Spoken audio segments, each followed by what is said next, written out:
के अनुसार सबसे पहले आप ये मानिए कि निशा की जो एज है उसको आप मान लो x परसेंटेज, निशा की परसेंटेज मान लो x। तो उसकी मम्मी जो आशा है, आशा की उम्र आपको मानना पड़ेगा x² + 2। कोई दिक्कत नहीं है, यहाँ तक कोई दिक्कत नहीं है। समस्या अब शुरू हुई। पहली बात आप ये जान लीजिए कि अगर निशा की आयु x है, उसकी मम्मी की आयु x² + 2, तो दोनों की एज का डिफरेंस आप रख लो पहले, क्योंकि कुछ भी हो जाए this difference will be maintain. बात समझ आ रही है?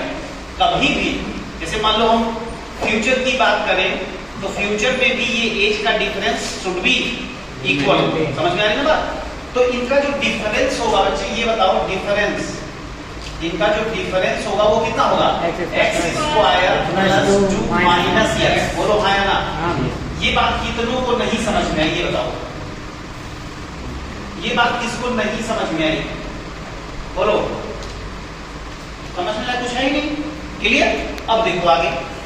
अब बात ये हो रही है, ये एक सीन था, सीन नंबर 2 शुरू हुआ। वो कह रही है कि अब जब निशा की आयु, निशा की एज उसकी मम्मी के बराबर हो गई है, इसका मतलब निशा की एज कितनी हो गई है?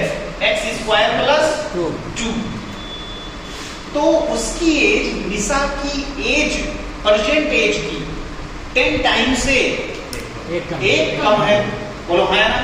तो इसका मतलब हो गया कि अगर निशा की एज इतनी हो गई बच्चे, तो ये बताओ उसकी मम्मी की पर अब एज क्या होगी? मैंने अभी बताया था कि उसकी मम्मी की जो एज होगी, आशा की अब एज, जब निशा की एज ये हो गई तो निशा की एज जब ये होगी तो आशा की एज क्या होगी? आशा की एज होगी x² + 2 में क्या जोड़ोगे? x² + -x। भैया जोड़ा क्यों आपने? इसलिए जोड़ा क्योंकि मैंने आपको बताया था कि ये डिफरेंस मेंटेन होना चाहिए। क्या ये लगता है कि जब आशा, निशा इतनी हो गई तो आशा इतनी होगी? पक्का? और आशा के बारे में क्या बताया जा रहा है कि जब उसकी एज इतनी हो जाती है तो उसकी मम्मी की एज इसकी परसेंटेज की 10 गुने से एक कम है, 10x - 1।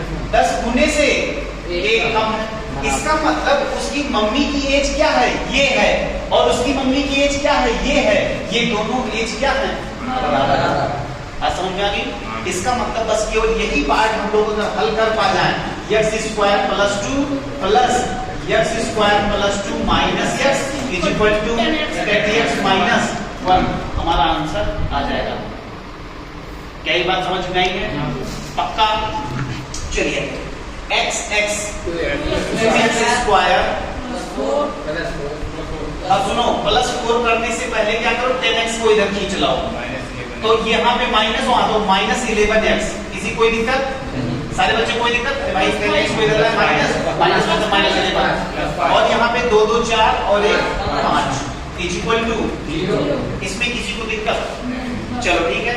5 × 10 तो यानी 2x² - 10x -1x +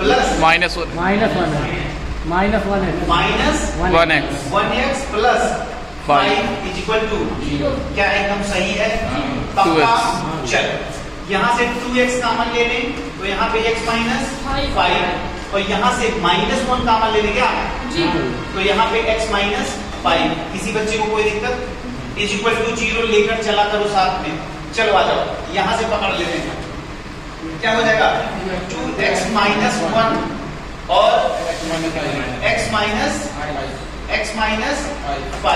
= 0। तो एक वैल्यू आपकी आ जाएगी बच्चे 1/2 और एक वैल्यू आ जाएगी 5। ठीक है? तो यही 5 वाली वैल्यू आपकी करेक्ट हो जाएगी। अब सुनो ध्यान से, x क्या है? हेलो, x क्या है? हाँ, x क्या है? x = 5। ये क्या है? निशा की एज है। 27 साल। तो प्रेजेंट में आइए, 27। तो x² + 2 आशा की एज कितनी हो जाएगी? 27, और इसकी तो आ ही गई है कितना? 22। तो क्या ये क्वेश्चन टफ था? But this question belongs to level number 2 of RD sir, and also NCERT example था ये क्वेश्चन।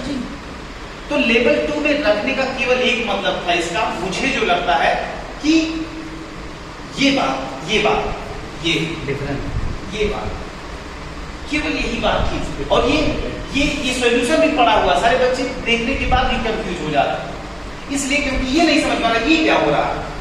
तो ये क्या हो रहा है, ये डिफरेंस है and difference will always be equal, maintain. So that is the exact solution of that particular question. Have you any doubt?